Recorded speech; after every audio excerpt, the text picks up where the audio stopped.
1996 നോർക്ക വകുപ്പ് നിലവിൽ വന്നതിന് ശേഷം ഇന്ന് കഴിഞ്ഞ 29 വർഷത്തെ പ്രവർത്തന ചരിത്രം പരിശോധിക്കുകയാണെങ്കിൽ ഈ കാലയളവിനുള്ളിൽ 5 വിവിധോദ്ദേശ സ്ഥാപനങ്ങൾ പ്രവാസികാര്യ വകുപ്പിന്റെ കീഴിൽ പ്രവർത്തനം ആരംഭിച്ചിട്ടുണ്ട്.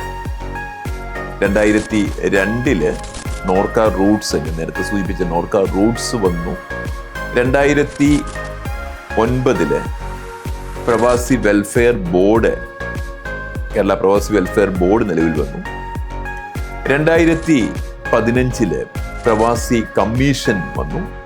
2017 നിങ്ങൾ ഏവരും അറിയുന്ന ലോക കേരള സഭ വരികയും ലോകമെങ്ങുമുള്ള പ്രവാസി മലയാളികളെ ചേർത്ത് നിർത്തിക്കൊണ്ട് പ്രവാസി അസംബ്ലി നിലവിൽ വന്നു. 2019 overseas Kerala investment holding limited എന്ന ഒരു ചാനലൈസിംഗ് കമ്പനി, അതായത് പ്രവാസികളുടെ നിക്ഷേപവും